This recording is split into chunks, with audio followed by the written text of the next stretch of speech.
Well, welcome back, everybody, and welcome to part 2 of day 1. And we're going to, as I said this morning, be switching our focus from the Anthropocene as well, not really, I guess expanding our focus from thinking about the Anthropocene and all of its implications in both ecological and social terms.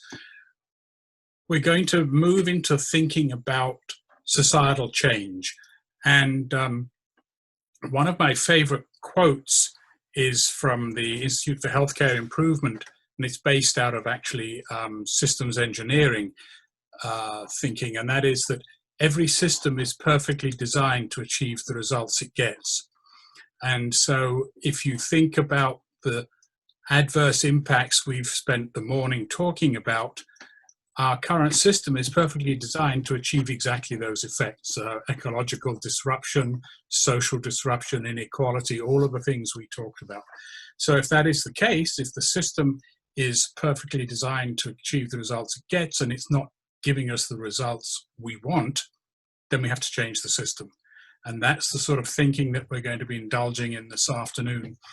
The other thing we're going to be doing as part of that, in the session in climate change, Tim talked a lot about evidence and facts, and that's very important. But in addition, if you're thinking about changing social systems and working with people, you have to reach them emotionally as well. You have to reach them with heart as well as with head. And it's not one or the other, it's both. So to help us think through some of this, I'm delighted to introduce Dr. Thomas Homer-Dixon, widely known as TAD, and I will not read all of his bio. It's in the material, and I want to give him the time for the presentation, other than to say that he has been a leading societal systems thinker and writer and public intellectual for a long time in Ontario and around the world, and now has moved back in a sense to here and to his family home in Metchosin. And he has set up a new institute called the Cascade Institute, which he will talk to you about at Royal Roads University. And I've had the pleasure of working with TAD for the last couple of years in that development a bit, and I'm on the scientific advisory board, in fact, for the Institute. So the Institute is just getting underway. There's lots of exciting ideas there. And without further ado, I'm going to turn this over to Dr. Homer-Dixon. And Tad, take it away. Thank you very much, Trevor. Hello, everyone. It's always an interesting experience where we are all in our personal spaces. I can see little bits of your offices and living rooms, and in some cases, notepads. Welcome all to my cabin. Trevor and the organizers of this event asked me to talk about belief system change and how the shocks our societies are experiencing right now might catalyze belief system and value change, or more generally what we would call norm change. So I'm going to say a little bit about the Cascade Institute, about the nature of the shocks that we're confronting, climate change in the particular, and introduce some of the ideas that we are exploring in the Cascade Institute and some of the approaches we're taking to try to understand whether our societies and humankind more generally are on the cusp of a normative transition, a change to radically different perspectives of our relations between each other, with nature, and among societies. So I'm going to take a moment to share my screen and do a couple of technical things here, and then we'll talk about the slides.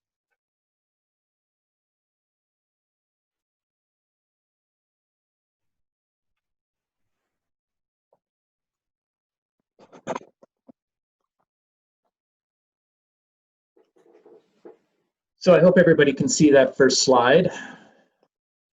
It takes a moment for things to propagate across the net, I think. Yes, it's there. Good, thank you, Trevor. So question that I'm going to address and not entirely answer, but at least raise some idea effectively, I hope, is are we on the cusp of a norm cascade?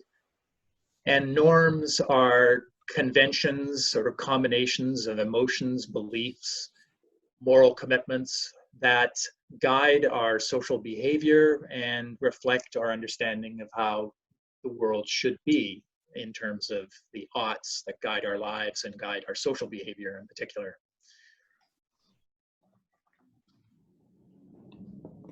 And some reason slides are not changing. There we go. So a little bit about the Cascade Institute.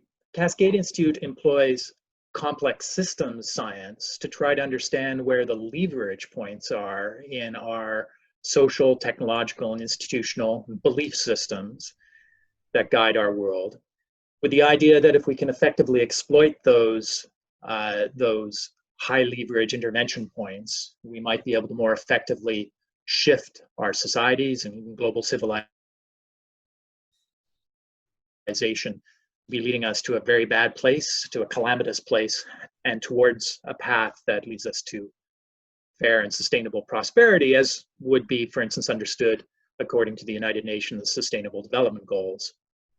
So we're really trying to figure out how we can accelerate a transition to a way of living on this planet that will allow our children and generations following them to have humane and fruitful lives in a world well thriving too.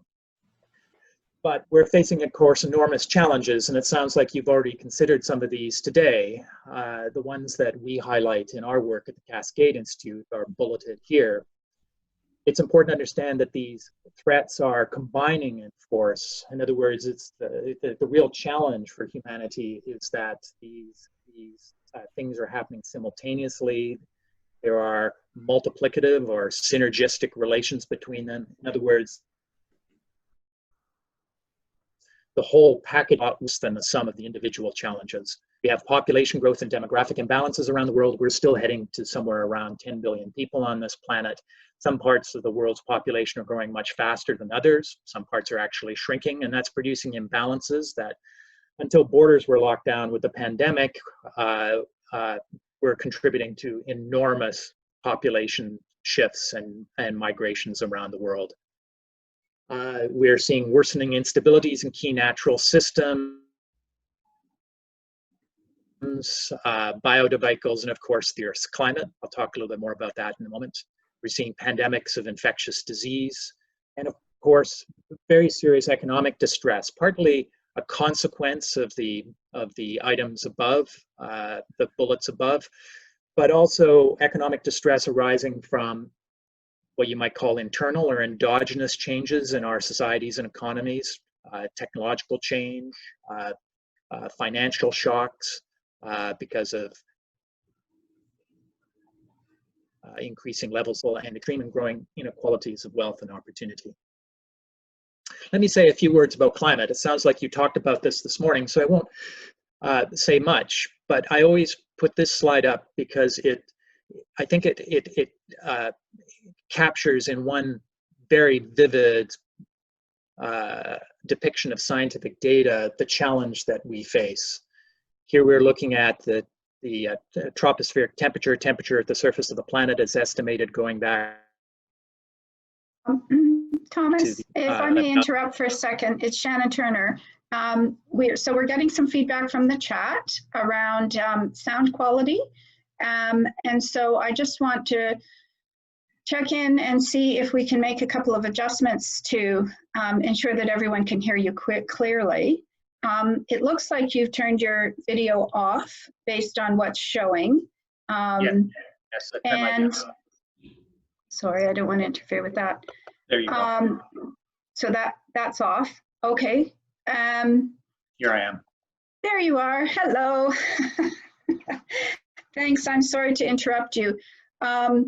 So I'm just wondering about the sound now and whether or not what we're getting is the occasional pause, but actually, I think we're not missing a lot of wording per se. I can hear, it's just that sometimes there's a lag of 2 or 3 seconds. So Okay. may I intervene? Yes. So I'm in the chosen here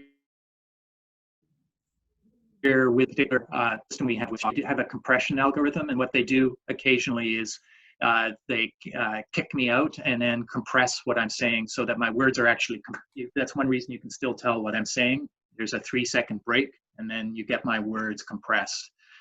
So you shouldn't miss any content. Great. Okay. So if people can just be patient, there will be a bit of lag. It doesn't mean we're missing content, and we'll proceed. We'll carry on rejoicing, and I'll pay attention to the chat, Thomas. And if there's any other challenges arising, I may interrupt again, but thank you for your patience.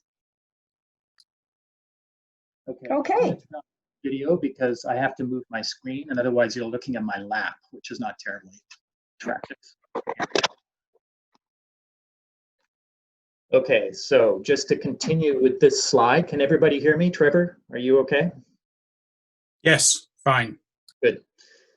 So this slide shows the tropospheric temperature of the planet going back to what is called by geologists the Holocene epoch. And you can see that temperature variation has been around 0.7 degrees during that period of time.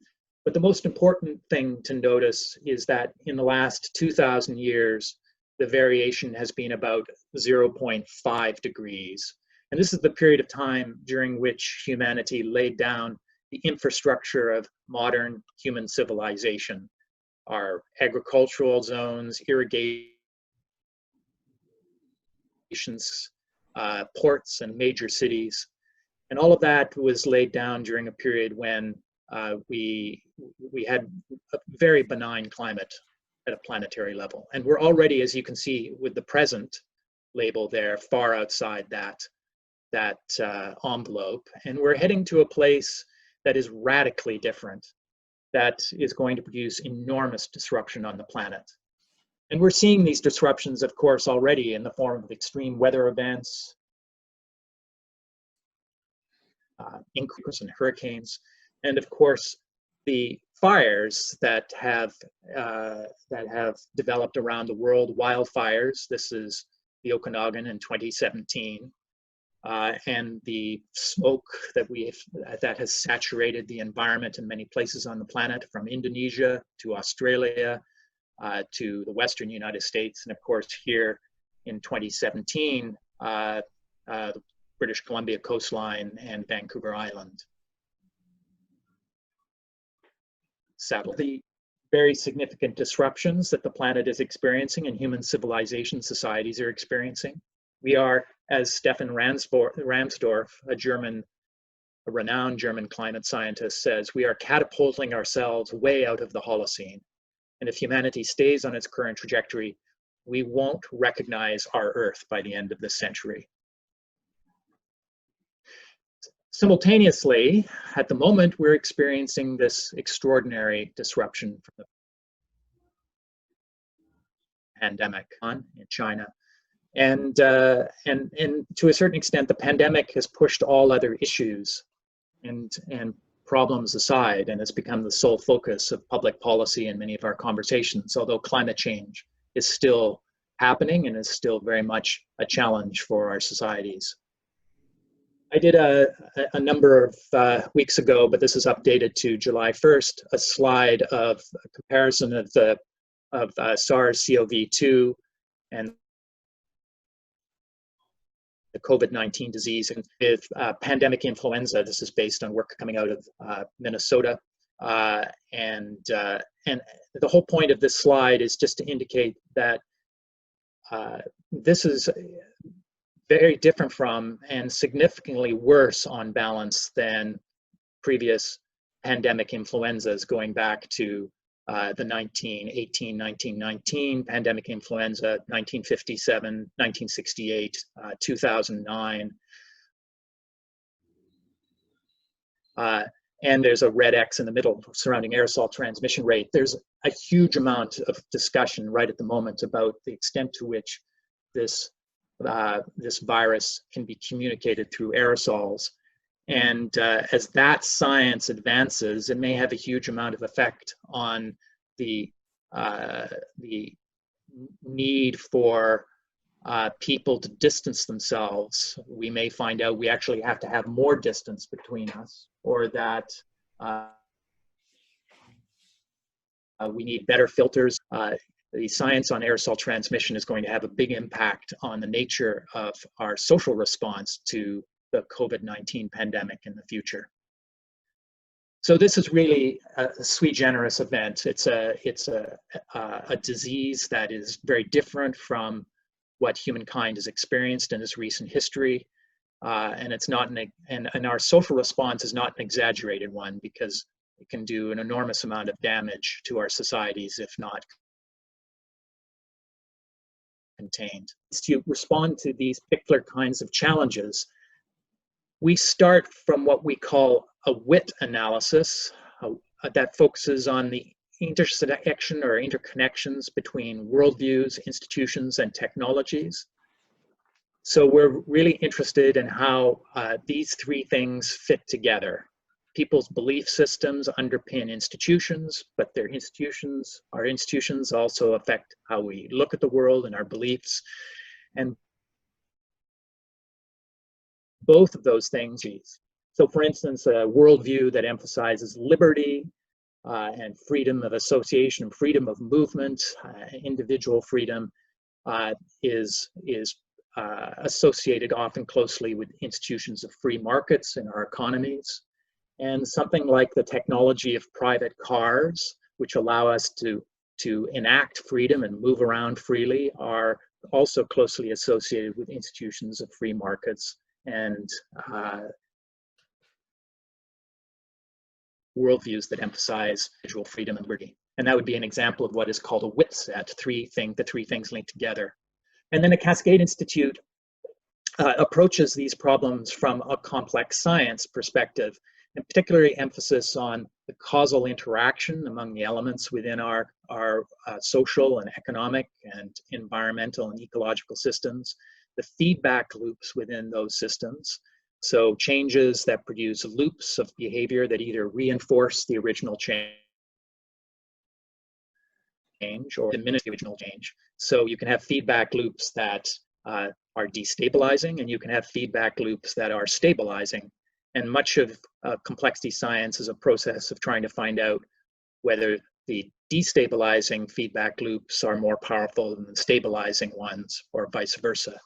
And then finally, from our perspective today, the focus of complexity science on nonlinear behavior or tipping events is particularly important, because the high causal interaction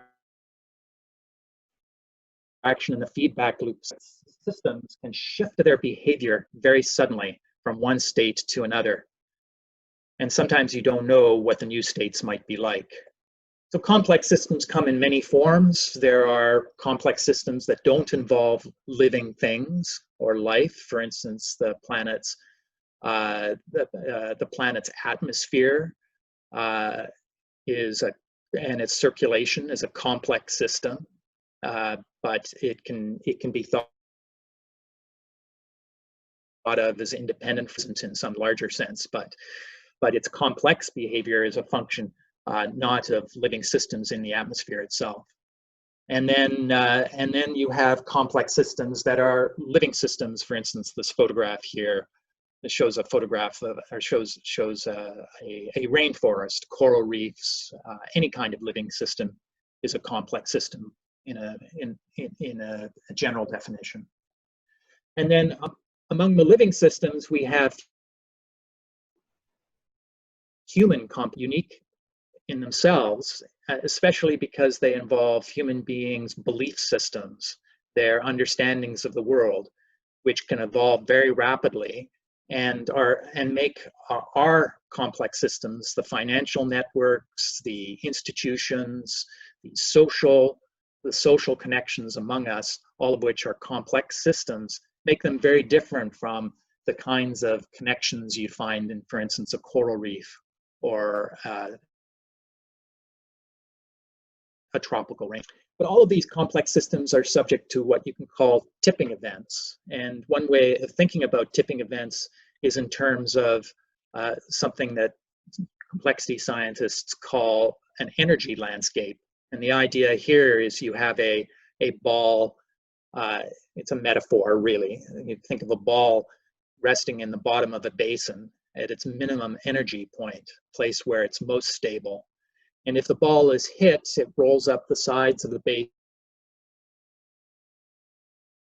And if it's not hit too hard, it rolls back down to the place where it's most stable. And that stable point is an equilibrium. But the landscape may include lots of other possible equilibria or stable places if the ball is hit hard enough. And there are two general ways that we can think about a shift from one place to another on this energy landscape, from one equilibrium to another. You can have long-term processes that make the basin shallower and system from the basin into another basin. The deeper the basin, the bigger the shock has to be. The shallower the basin, because of those long-term changes, the less the shock has to be, the smaller the shock has to be to knock the system into another basin. So for instance, in the 2000s, we saw long-term changes to global and national financial systems. For instance, in the housing market in the United States and the subprime markets for housing, that made the financial system very vulnerable to a crisis. But we really didn't see a lot of those changes, or people weren't paying a lot of attention to them. And then along came a few specific events, like the collapse of the Lehman Brothers investment firm in September 2008, which caused a tipping of the first United States economy and then global economy to a completely different state, and an enormous catastrophe, economic catastrophe that swept the world. Similarly, recently, we've seen changes, for instance, in the connectivity with globalization that have made the risk of pandemics much greater. And then along comes a new kind of virus, SARS-CoV-2, and suddenly we have a globe-spanning pandemic. But the processes that made that possible took many decades to develop. Because the basin of that basin with connectivity, for instance, in the global population. But these landscapes of basins of attraction can be very complicated, and there can be many basins, and we might not understand where they are or what the possibilities of shifting from one to another might be. So the challenge we face with these enormous stresses, climate, pandemics, economic inequality, and the like around the world, is that we need to try to reach put us on a pathway to a better world before we reach a planetary one, especially with the climate that locks us into a very bad future, an unrecognizable planet, as Stefan Ransdorf called it. From a complex systems perspective, what can the pandemic teach us then? Well, as I said, it suggests that highly connected and uniform social systems can flip abruptly to radically new states. And that's something that we need to take on in the future. It also suggests that a large enough tipping event in one system can generate cascades of tipping events or impacts in other systems. So the pandemic, for instance, has affected world economies around the world, and is now starting to affect social stability and tendencies towards political authoritarianism in countries around the world too. And then the final point that's very important is that our standard ways of looking at the world, our conventional theories, models, and policies that are and manage the systems around us, the institutions, the economies that we live within, can't explain or predict these sudden tipping points or behaviors and guide our policies to them, because they're not, for the most part, informed by complexity science. So all three of these lessons also apply to the climate crisis. The planet's climate has the capacity, we know, to shift abruptly to radically new states in response to self-reinforcing, or what are called positive feedbacks. Tipping cascades, where changes, for instance, in the Arctic could affect weather in the mid-latitudes, that then could affect, for instance, drying in the Amazon, that then could affect melting of ice caps down the South Pole. So there are possible impacts across multiple systems that we're just beginning to understand. And then finally, for the most part, we don't know when or where these events could occur in time or space. We're operating in a situation of knowledge or epistemic blindness. Cascade Institute's projects try to address these challenges directly. The first major project that we've initiated in the context of the pandemic is focus on what we call dangerous intersystemic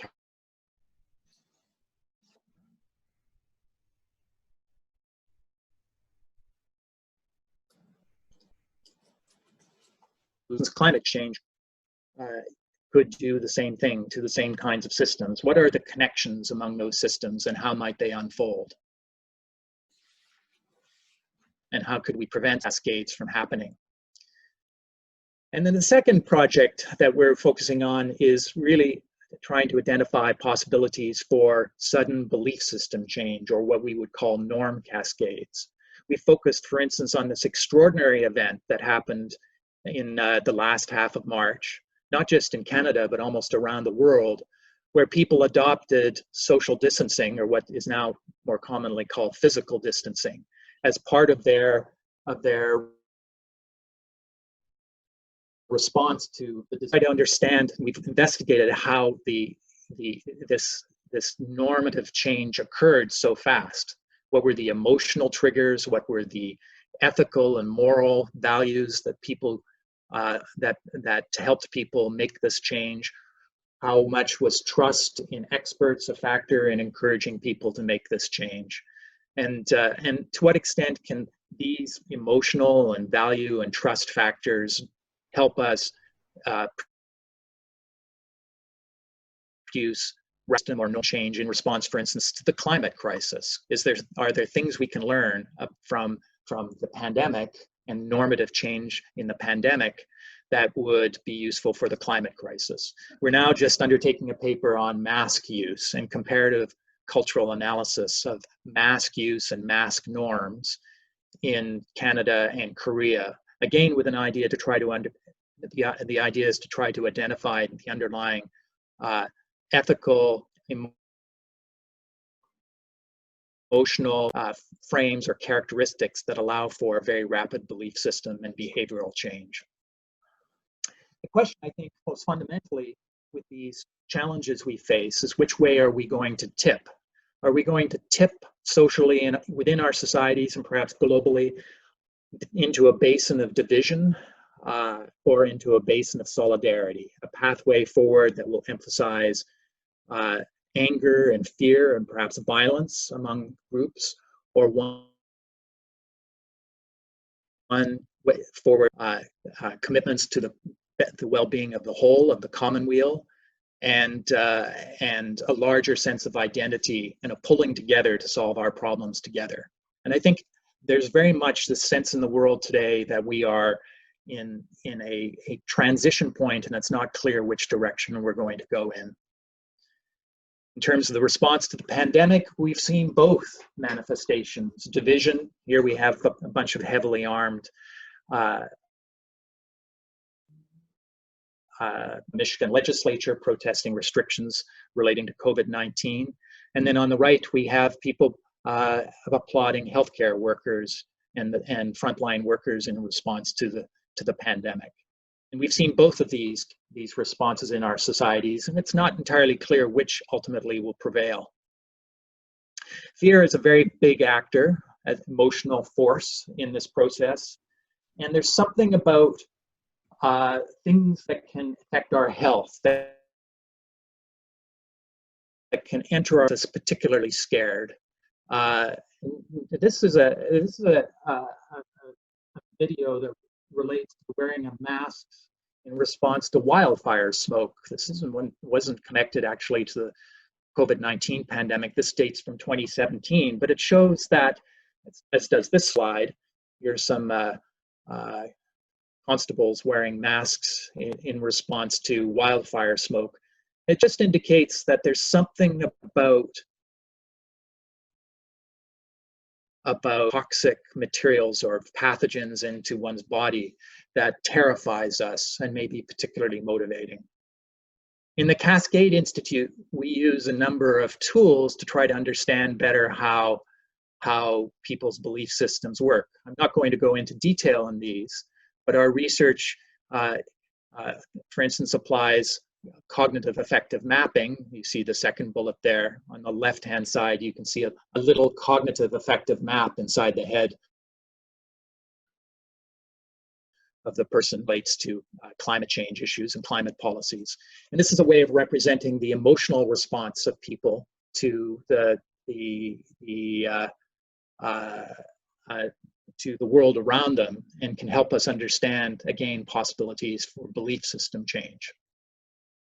So just to conclude, it's important that we recognize that cascading changes in our global social systems don't have to be pernicious. Some might be virtuous, some might be good for us. Our COVID-19 pandemic could help catalyze an urgently needed tipping event in humanity's collective moral values, priorities, and its sense of self and community. I think the most important point here is that this pandemic can remind us of our common fate as a species on this small planet, very crowded planet with dwindling resources and fraying natural systems. And perhaps by reminding of us all of that, reminding us that we are either going to or we're going to suffer together, that it would help us, for instance, create the belief systems that will allow us to address problems like climate change more effectively. I think the pandemic allows us, this is my last slide, the pandemic allows us to exploit potentially 3 opportunities for moving down that pathway of solidarity. It can help us focus our economic recovery on transforming. And of course, there's much discussion about that right now. How should we invest our recovery dollars to, for instance, change our infrastructure to increase use of electric transportation, for instance, not just electric vehicles, but also microelectric transportation such as e-bikes, etc. It can enhance the credibility of the pandemic, is enhancing the credibility and legitimacy of scientists and experts, increasing the support for experts. It's very interesting to see the vigorous conversations around the role of technocrats and experts and public health officials. I think that for the most part, there's been a broader recognition of the importance of these sources of information and knowledge within our social systems.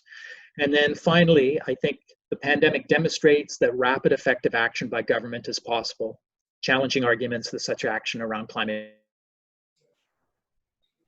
change is political. Look around the world, and you look at the places in the world such as BC, Finland, other jurisdictions that have done a very good job of corralling and suppressing COVID-19, and you compare those with the jurisdictions where COVID-19 is largely out of control.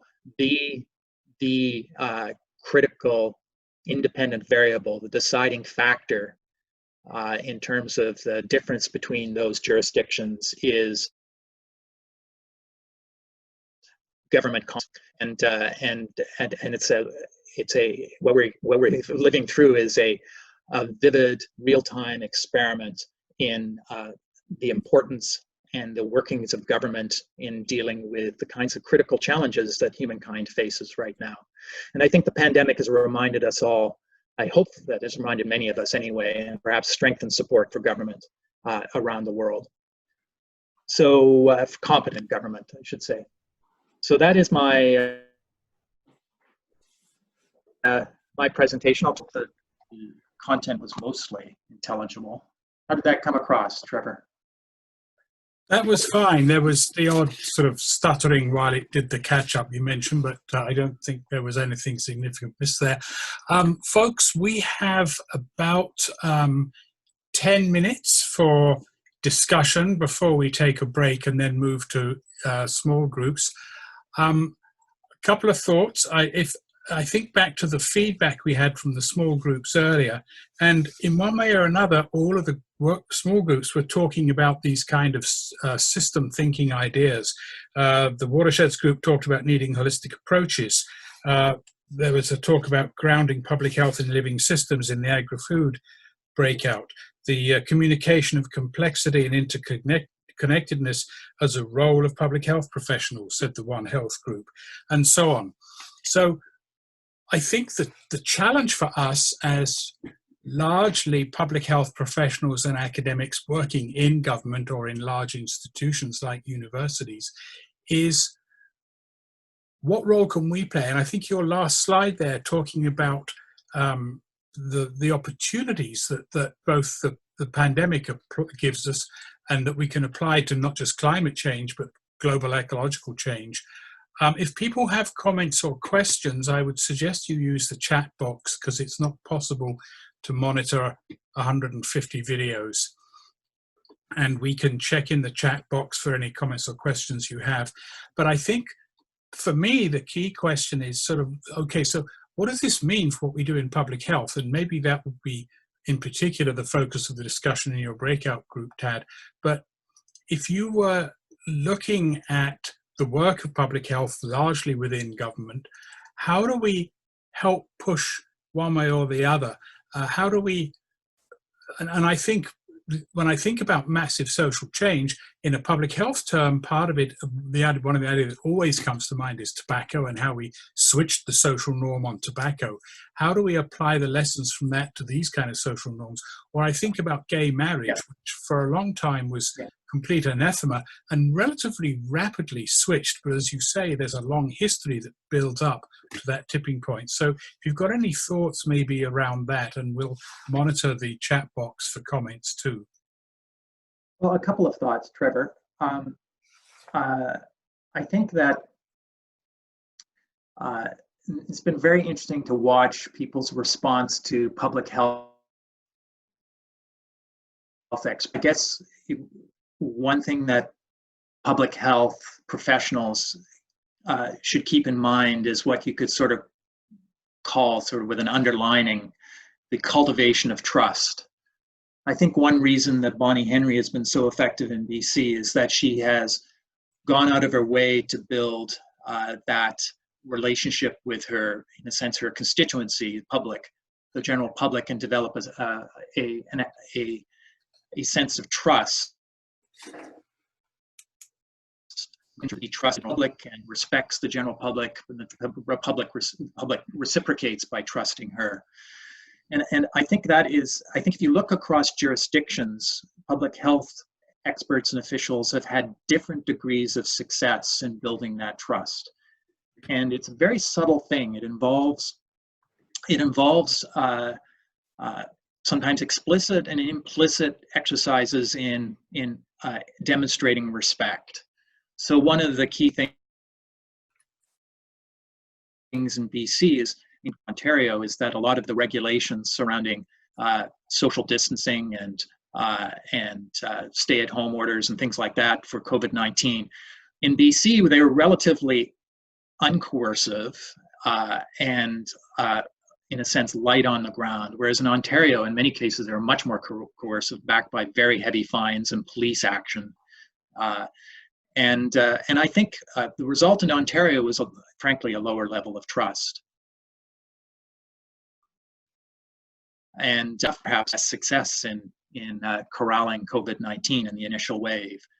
And this, for me, this is a normative issue, right? This is about subtle differences in interpersonal and group psychology and the kinds of beliefs and values that public health officials are evoking as they speak. It involves things like sharing information because you believe that the public is responsible responsible. And one of the critical problems in the United States is that trust in government institutions has been profoundly damaged in many places in many parts of the United States, and especially in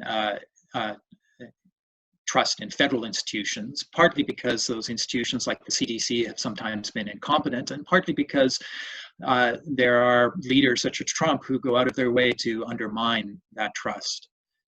So I would say that's, I think, a complete answer to your question, but the public health officials need to learn from the best practices in their fields about how to cultivate and build trust within our communities. Ultimately, you can't coerce people effectively into responding for long periods of time, responding effectively to a problem like this. The motivation has to come from within them, and that's only going to happen if they believe their leaders are well informed and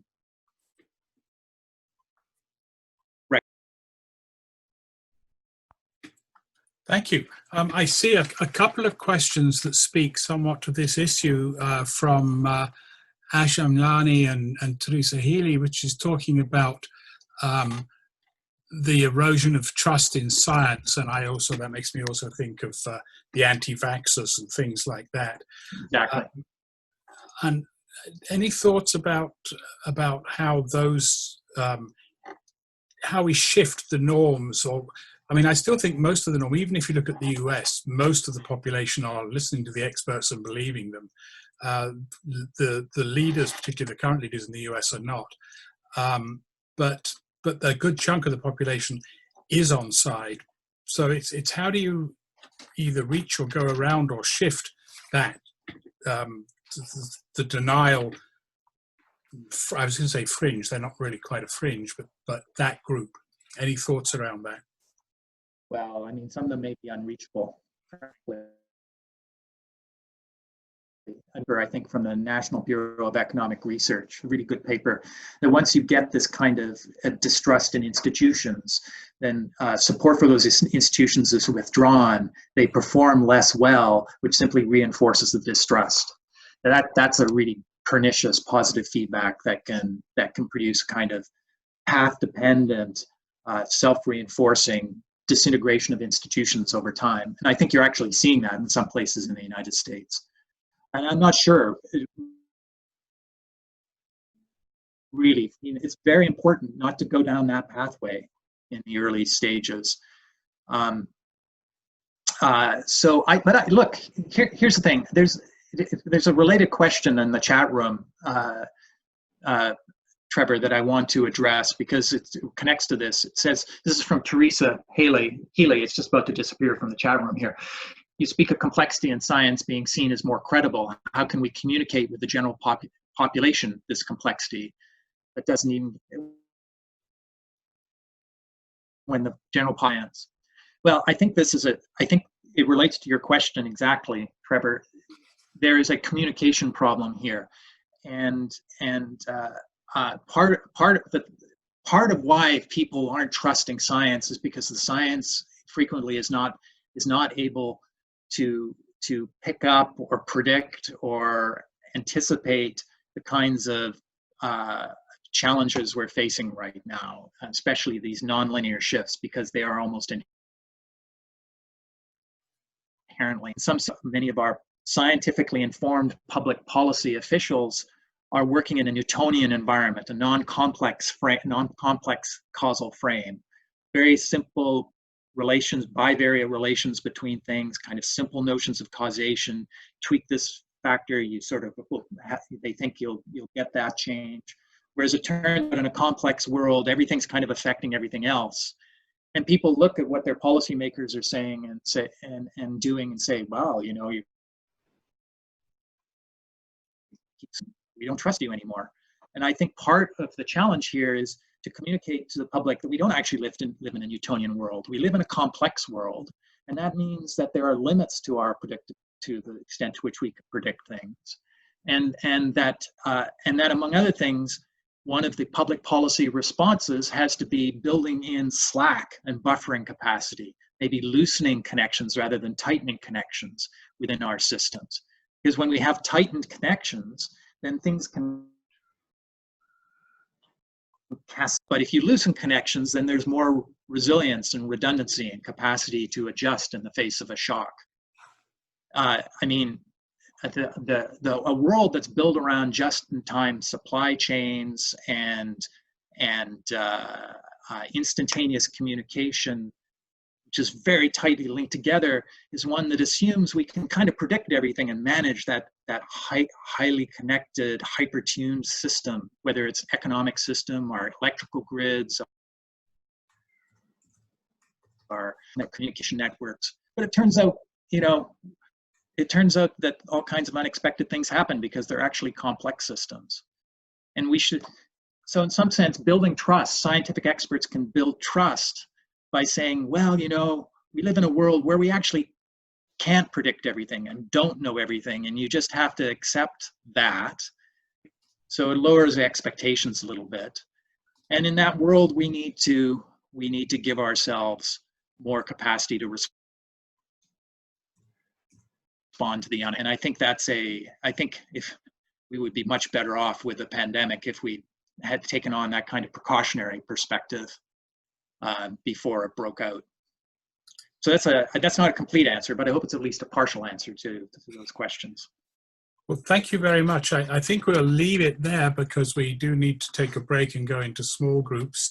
One of the things that crossed my mind is, we've been, through luck or circumstance, blessed with a society that broadly believes in peace, order, and good government. And we need to make sure that we hang on to that, because that's the basis to build so much of this notion of trust. It also makes me think that we need to be sure that in schools we're educating kids about complexity and uncertainty and precaution. And with all of that goes lack of control. We don't control everything. If it's an uncertain world and you can't predict, then you can't control. And we need to get comfortable with the idea of uncertainty and only partial control. So thank you very much for all of that. I'm looking forward to the breakout discussions. Before we go to those, Christina, do you want to just run people through once